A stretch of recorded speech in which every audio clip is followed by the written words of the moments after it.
Welcome back to Garbro's Field Desk. This is the last chapter, chapter 16 of section 222. We'll skip all the formalities and do it at the end. For now, let's finish this book.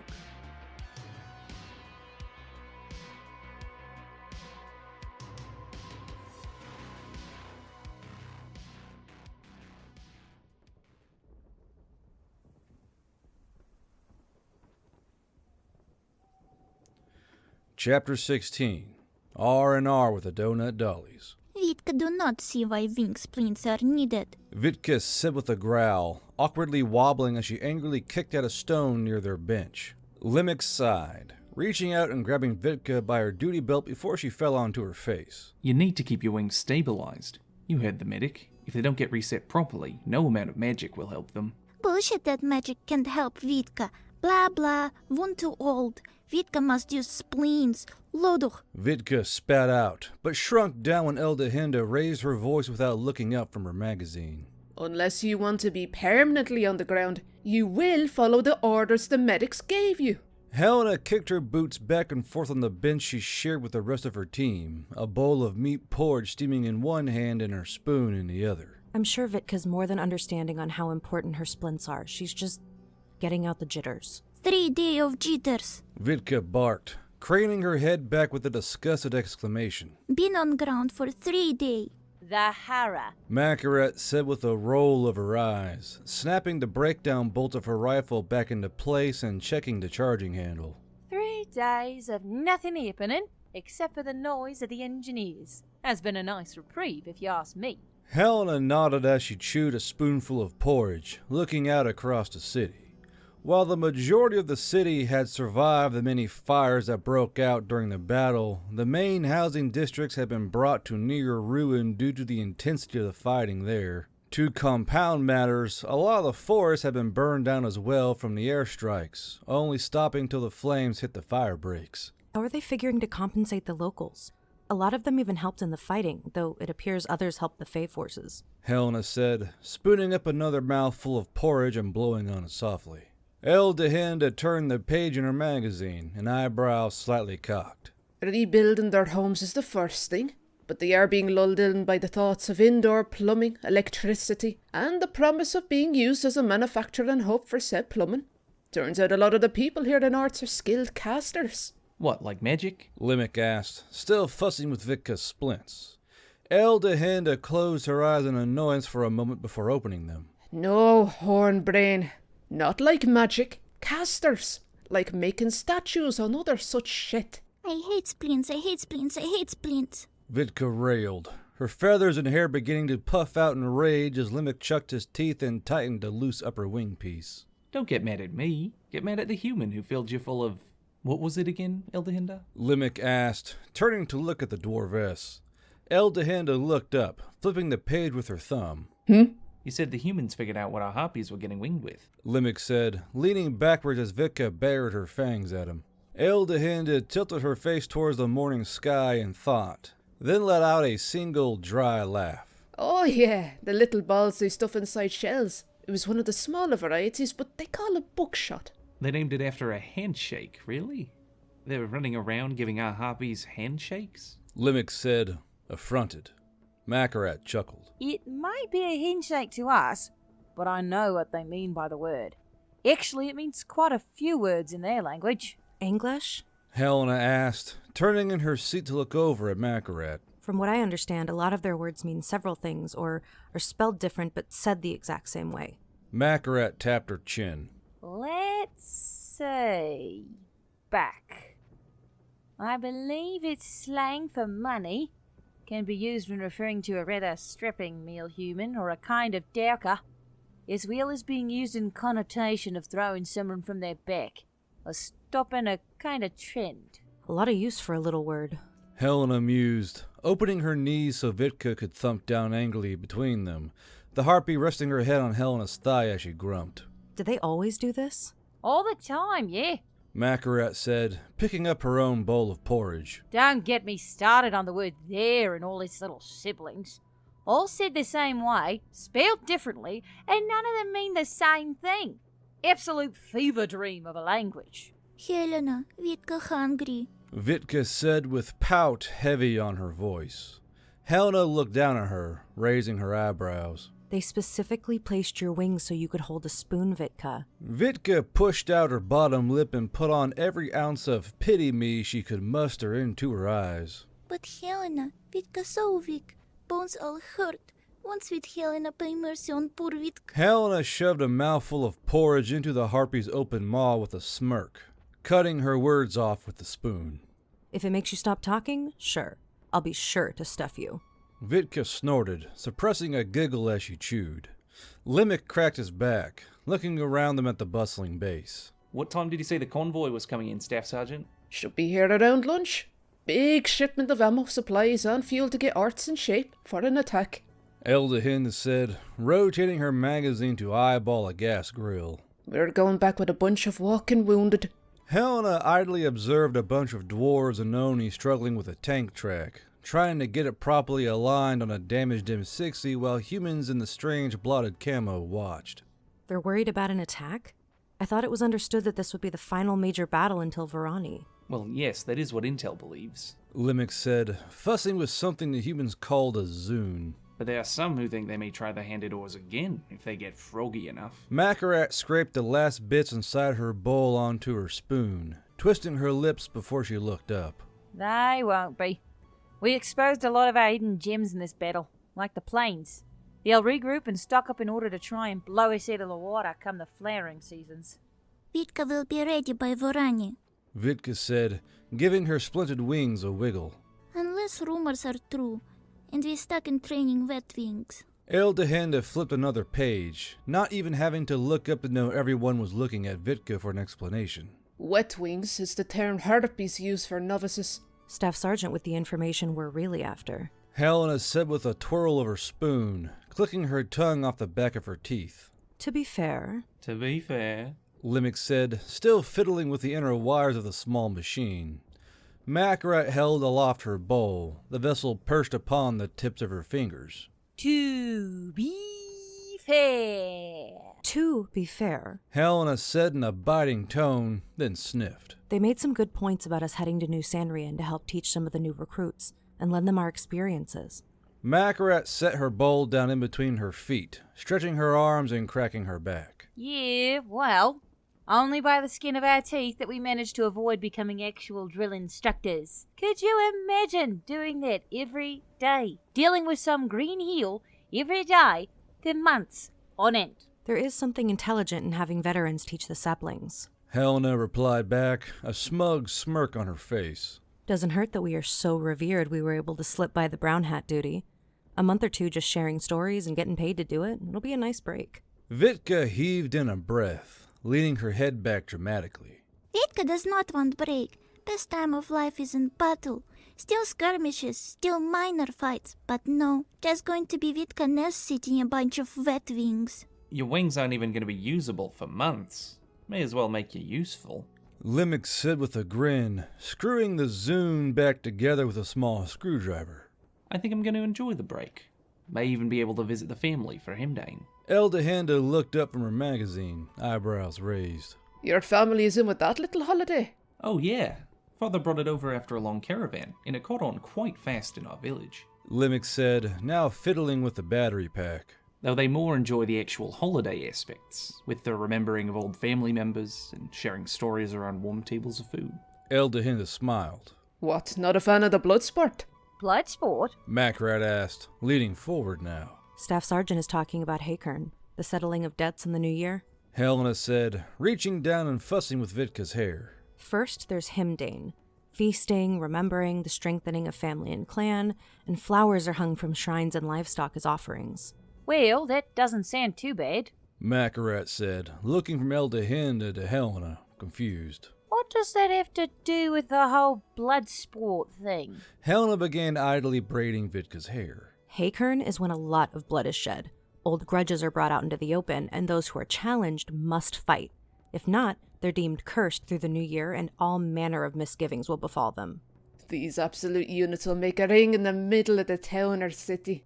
Eldehinda said with a gleeful grin. Then they beat the shit out of each other until someone issues an apology. or they agree to fix the issue, or until someone is bleeding on the ground. Even heard a few deaths occurred. Helena nodded. There have been deaths. Fathers come to blows with son-in-laws on occasion for mistreatment of their daughters, and there are times where the abuse is well known in the town. When they fall to the ground, the father takes their revenge and everyone looks the other way. Brutal. Limerick said, now looking up from the battery pack. Are they tried in court? Helena smiled darkly. Of course not. No one saw it happen. It was merely a Haykern grudge gone wrong, and the ring is free from consequence. Limerick said nothing for a bit, just looking around while wrapping wires back into place. After a moment, he snapped the cover into place on the Zune, then looked up. So, are we going to see each other again? What do you mean, Limerick? You're all going to New Senrian together, but I'm going back to Eldehinda, still on bodyguard detail. Makarat said. And to be honest, I was never supposed to be a part of this outfit. Was just with Eldehinda and given on loan. Eldehinda went back to her magazine, flicking the pages. No, we'll be folded into other units. Limerick was quiet, looking over to Helena and Vitka. The two seemed to be working over something in their own heads, Helena's finger still deftly working through Vitka's hair. So, that's it? One adventure together and then we are scattered to the winds? Limerick muttered in hurt, looking down at the little device in his hands. I just thought, to keep Momoy alive, we could all still work together. Go on missions, go on more adventures. Helena breathed in deep through her nose, twiddling some of Vitka's coarse hair in between her fingers. Well, Limerick, we're not mercenaries or some adventuring party anymore. We're part of a human military unit. These things digest veterans and move them around, teaching new recruits in order to keep them alive. I know one phrase gets tossed around by the humans. They say it in English a lot, but they say, small world, smaller army, like a mantra. Makarat mused, scratching at her collarbones. Knowing how small our army is, it is highly likely we'll run into each other again. Or more, I'll run into you lot while babysitting Eldehinda. Woman is trying to be in combat every chance she gets. We still have months together in New Senrian, hopefully with no one shooting at us at that time. Eldehinda said, now admiring a human-made foot massager. That's plenty of time for us to be together, drink, eat and make merry when it calls for it. Besides, I know a very good way to keep Momoy alive. Helena and Vitka looked up towards Eldehinda, as did Limerick. How are you planning on doing that, Eldehinda? Helena asked, fingers poised in Vitka's hair. Eldehinda shrugged. Drop some coin. Should be a nice big statue here in Arts within a few weeks. Oh, that's fantastic. Limerick cried out, turning to fully look at Eldehinda. How much did that cost? I can chime in. 4,000 gold. Eldehinda said flatly, and Limerick's words died in his throat. She flicked her magazine again, then swiveled her warm brown eyes to the adorns. I have plenty set back. Sprung for something in bronze. It will turn green over time, match his skin. He'll be holding a little horse in his hand. No one had a moment to comment, as down the road a long horn was heard and all of Section 222 looked up. Ah, they're here early. All right, you lot, grab your bags. Time to fetch us a ride home. Eldehinda said brightly and folded her magazine closed.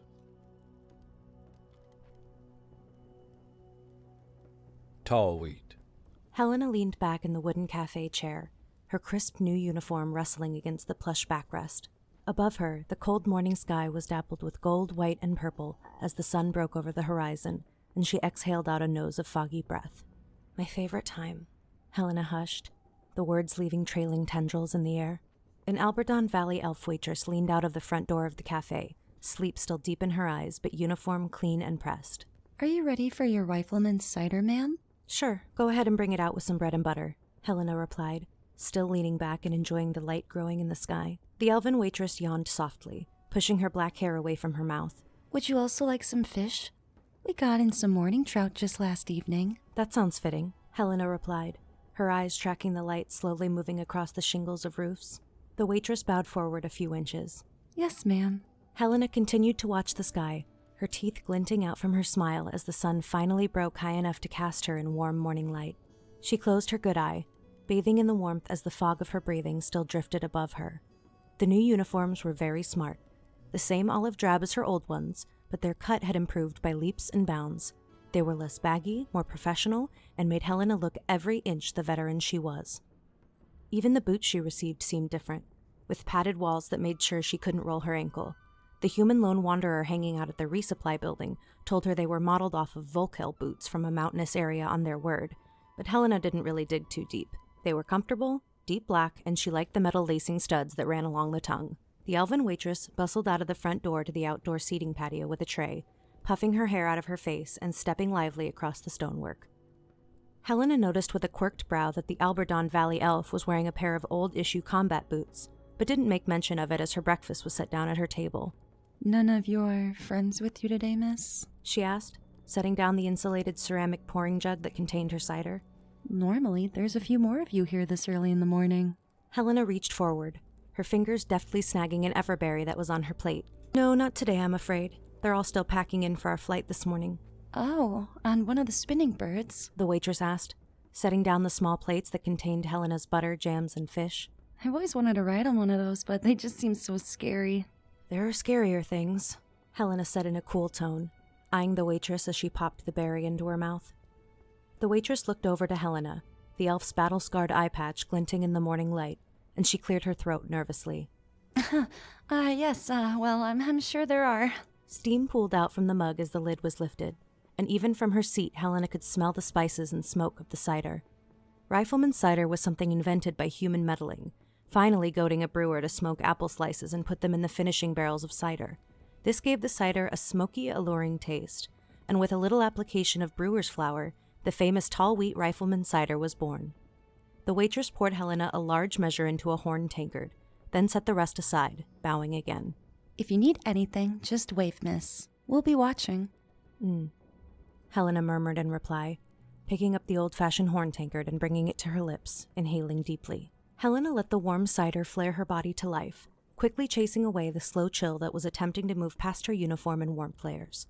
When the mouthful of cider finally ended its searing journey into her stomach, she exhaled, filling the air with a deep fog.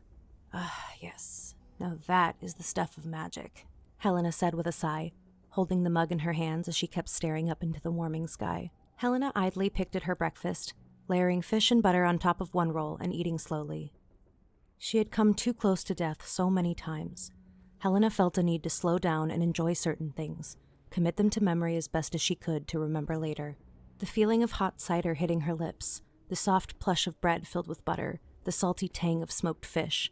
Just enjoying the small things that seemed to weigh the heaviest when in the thick of combat, and being so close, a mere squeeze away from death.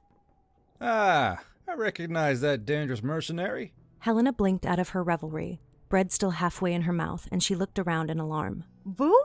Yes, I am Boom. Boone said, chuckling happily as he pulled his hands from his pockets. Helena bit away from the bread and threw it down onto her plate, scrambling out of her seat. You've got to be kidding me! I didn't know— Helena's voice cut away as she fully turned to see Boone, and her breath caught in her throat. Boone blinked his one good eye in astonishment as he took in Helena's full face, his own a mixture of surprise and dark humor. Your eye! They both called out, each pointing to the spot on their face now bearing an eye patch.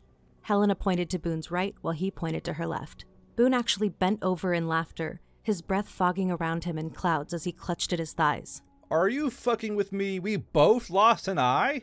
Helena quickly chewed and swallowed, jogging over to Boone and lifting his face up so she could see it. How in the heavens did you lose your eye? There were two of them when I last saw you, you know. I could say the same, elf girl, Boone said happily, wiping a tear of laughter from his good eye. Boone then cupped both of Helena's cheeks in his hands and leaned forward, kissing her on the lips with his still smiling ones. Helena's long, partially mauled elven ears perked as Boone kissed her, but she leaned into it, one of her boots raising into the air as she gripped onto Boone's arms. After a few heartbeats, they moved apart, Helena's hands still resting on Boone's upper arms. Helena cleared her throat, as she was hoping her first kiss with Boone would be sweet, not with a hint of fish. Well then, is that how you humans normally say hello? Just the people we think about a lot, Boone said with a grin, then gestured with his chin at her table. Would you like to have someone with you for breakfast, or would you rather dine alone? Helena leaned backwards, looking up in false thought. Don't know. Are you a trustworthy sort? Of course not, Boone said with a laugh, then followed Helena as she dragged him towards her table. Inside the cafe, all of the waitresses scattered, having been watching through the windows, commenting to each other on just how hard the military life could be. Helena quickly poured Boone some cider in her tankard and held it out to him, and he took it with a nod as she spoke. "So where were you? I thought you were just out in the woods or something." Boone took a deep drink, then sighed out happily, setting down the tankard in front of Helena. We were, then we weren't. It was a big, sudden push from the south that we intercepted. Had to play fast and loose with tactics and anti-tank weapons, which caused me to catch some mortar fire. Piece of steel caught me right here. Boone tapped his eye patch, then traced the edges of a long white scar that ran down his face. Shrapnel tore me a new one, and we were never able to sit still and properly heal it. Wasn't until almost 3 days later a healer was able to get a hold of me. "I caught pieces of metal from my rifle," Helena began, leaning forward on the table and buttering her spare slice of bread for Boone. "Was trying to kill a mortar team when a human sharpshooter took me down. Thankfully we were near medics, but they had to scoop it out. I guess it was too torn up to fix." Boone nodded in thanks to Helena as she passed him the bread, and he leaned forward to take it. Ironic, really, when you think about it. How long are you in Tallweed? "Just for today.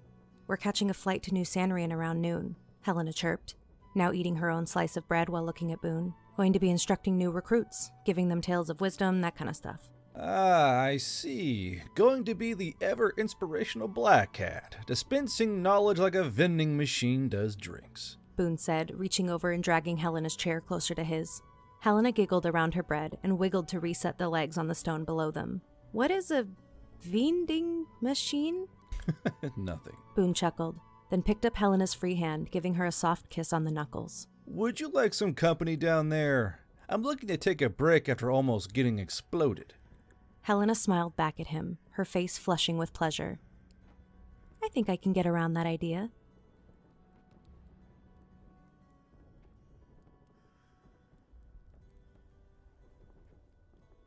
After action report. Yule looked down at the little olive drab covered can in front of him, raising his brows as he picked it up. Canned meals, like a bee rat. Granda Ale-Wrench nodded with a smile, pushing her honey-colored lamb chop braids over her shoulders. Fuckett was insisting on using it for these purposes first. They're small things, mostly full of crackers, sugary treats, and campaign sausage ground into a paste. Think of it like pre-chewed jerky. Nice hiss. Yule said, frowning down into the bottom of the can, taking out the crackers and little boiled sweets. I do not know how I feel about my jerky being chewed for me already. These are just the snack rations. Granda said with a chuckle, pulling out a larger can and setting it down onto Yule's desk. These are the actual field rations. Stews mostly, easier to can. How long will these last? Yule asked, lightly nibbling on a cracker. Granda held out her hands. Well, with the purification of feather metal now streamlined, as well as the human methods of cannon finally mastered, we reckon each meal can be stored for maybe a year. We're currently not even a year out from our test rations, so that information will be updated as time goes on. Methods further tweaked. I see, Yule said, popping the rest of the cracker into his mouth and taking a sip of his tea. What else do you have for me? Granda set another can on the desktop, but this had a teardrop-shaped pull tab on the top. Yule raised a brow. Are you flirting with me? Perhaps. Granda said, pulling the tab free and letting the crisp smell of pear cider fill the room with the sharp hiss of the air rushing inside. Yule actually laughed, leaning forward and picking up the can. There is no way you guys already figured this out. Finest ales and ciders in from the air, protected for long journeys. Oh yeah, we figured it out. Granda said with a cheeky grin. You should see the larger keg versions. You have to rip the tag open with a piece of steel. Yule sipped at the cider, then rocked his head to the side in appreciation, the feeling of drinking from a can taking him back home. I'll be damned. That's good. I'm glad to hear it.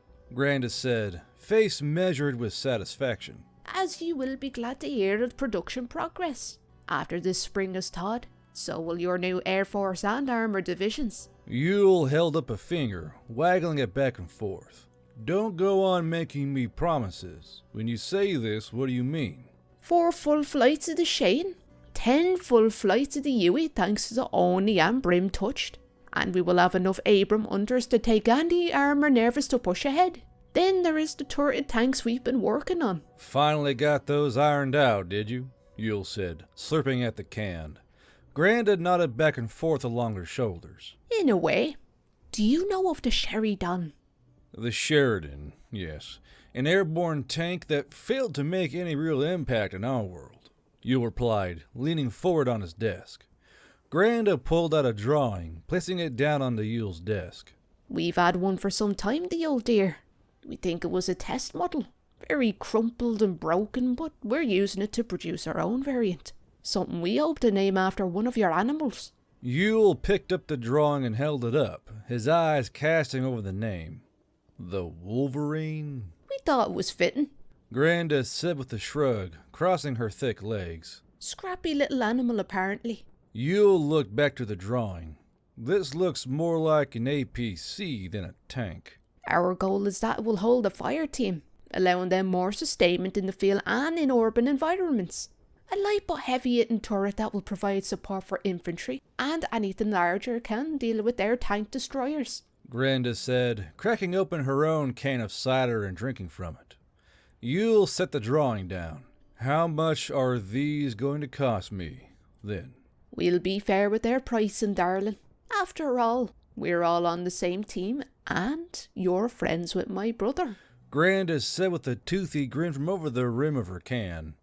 Gremlin called out from down the hallway, her boots thudding along the wooden floors. Yule, you done flirting with Fuckett's sister or what? I have intel reports.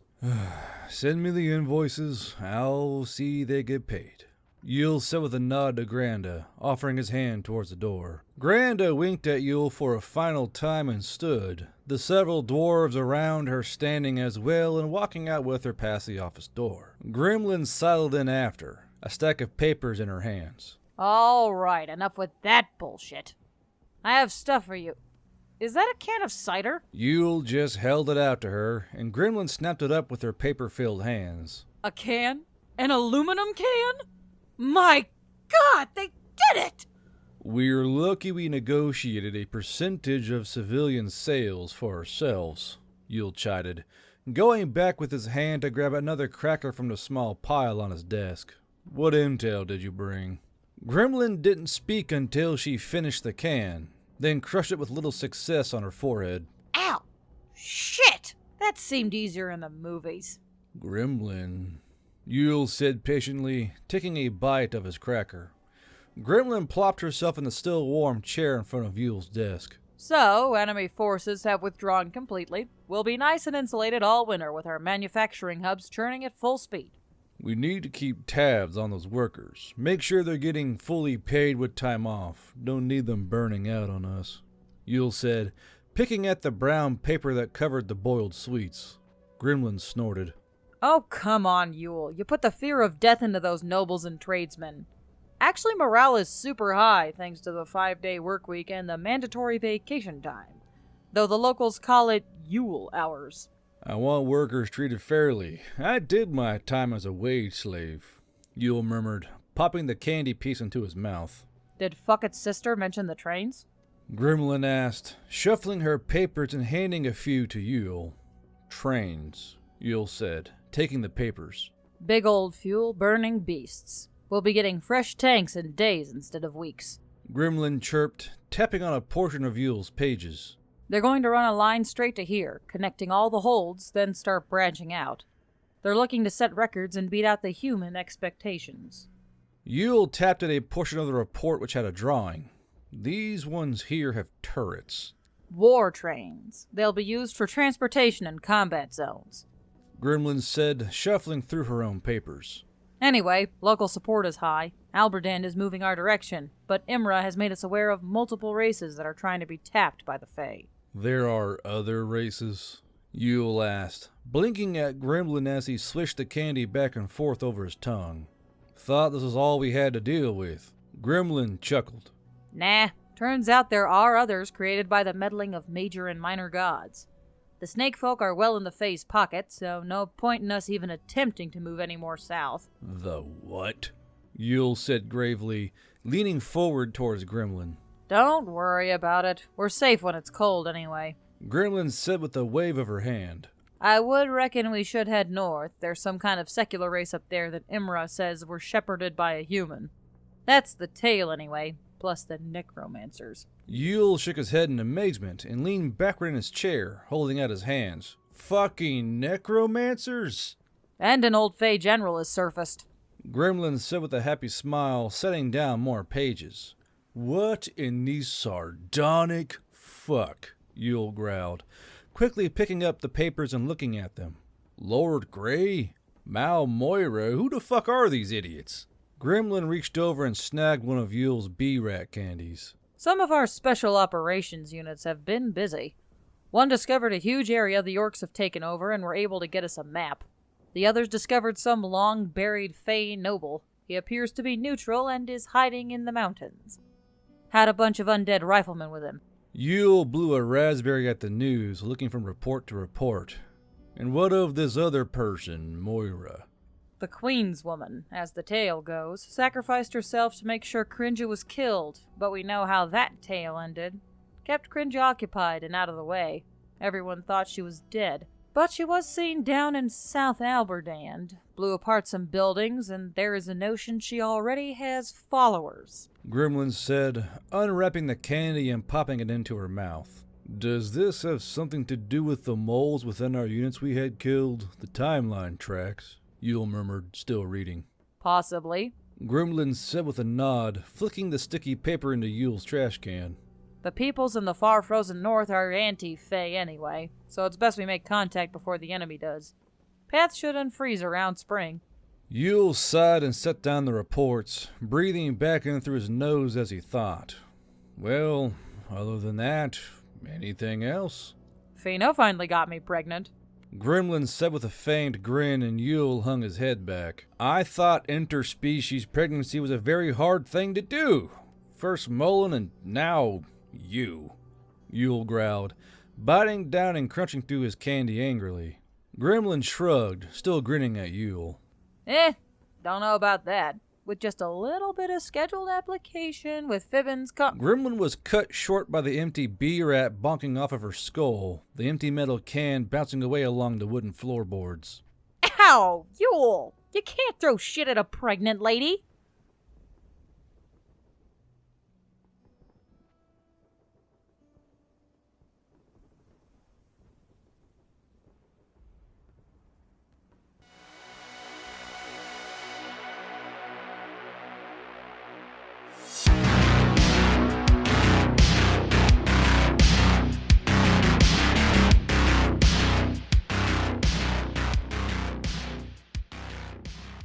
And that is the end, the final end of Section 222. If you like the story and others like them, be sure to like and subscribe to the channel of Garbro's Field Desk. There are more stories coming, obviously. We have the next installment of Emily Braun's coming out, and as another forward note on the first Emily Braun's book, it should be ready to go this year. And I'm having Chloe Coy do the cover art for the book. So, those of you who don't know Chloe Coy is doing all the art pieces, all the major art pieces for the RPG book. And I like her art style. She's a lovely, humble person, you know, and I think she deserves to have the exposure that I'm giving her. Mind you, I'm not paying her an exposure. I'm paying her with money and also giving her exposure. It's better than I make you a star, kid. I'll pay an exposure. None of that going on here. Now, the Kickstarter for the RPG game is just past 15 grand. So if you want to help further support the RPG game, there's a Kickstarter down below. There's a Discord link down below where you come hang out with us and share dank memes and shit talk. And there's a coffee page. On the coffee page, you can buy books, donate to the VAs, all that fun stuff. YouTube still does not like me whatsoever. I've had other guys in the fandom do tests, and you can literally search my book word for like verbatim the title, and it's like the 4th or 5th or 6th or sometimes the 10th option they give you. I don't understand why, but it is what it is. But yeah, the stories don't end here. The train keeps on rolling. There's a new story coming in place, and like some of you may or may not know, it's going to go literally Veil Riders, Emily Bronze. Veil Riders, Emily Bronze. One after another. I was trying to tag team 3 books at once, a chapter apiece, and I kept realizing my flow of writing was kind of going wrong. Additionally, there are a lot of outcries for a smutty Waffengeist book, and I have one kind of sorta written.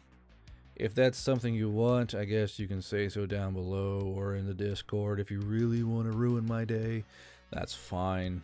I have a few VAs who are game for it. Just why you guys gotta be horny on main all the time? My gosh. Anyway, check out Redcon 1 for all your protein and supplement needs. They have everything you need on there. I use this shit every day.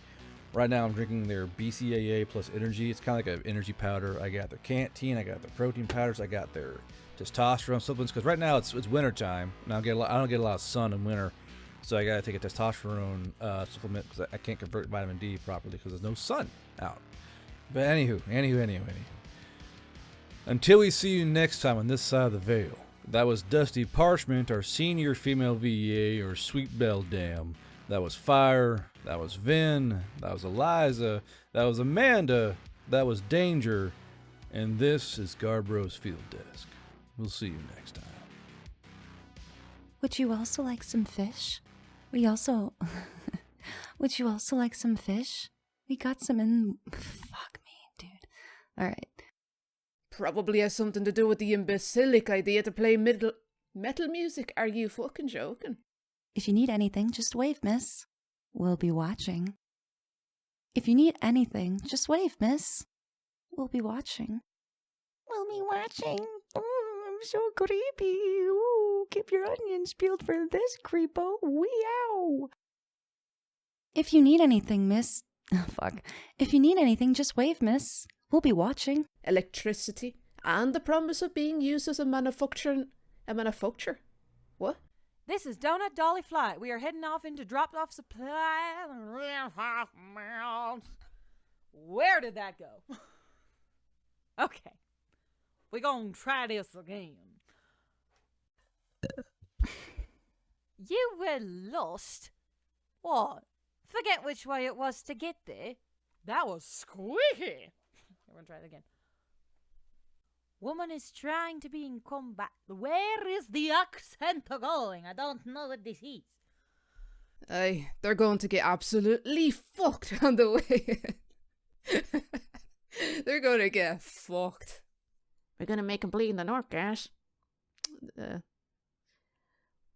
We'll make them bleed and... Fuck. Helena popped her rifle. Helena popped her rifle. Helena said, and she craned her neck, attempting to look around Vitka's ample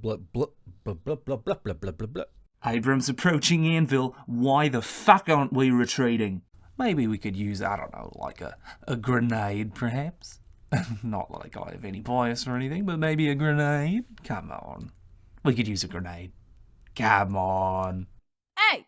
Point blank there. Fuck! On me, Long Eye 3, we have a little bit of Why are English accents so stinking difficult when we have the T's in there? Fuck! Hey! Point blank shot on that cafe over there. Cafe? Now I'm mispronouncing the word cafe. Motherfuck! Momoy chuckled nervously, slapping his 240 Bravo's 240 Bravo. I hate myself. Blood from the bloody. Humans blow apart buildings, make craters for advance. Many vehicle and tank lane wait for forests. Fucking shit. Okay, again. Humans blow apart buildings, make craters for advance. Блять. I fucked up again. Oh my god. Vitka picking up someone who get too close. Да блять. The fuck was that sound?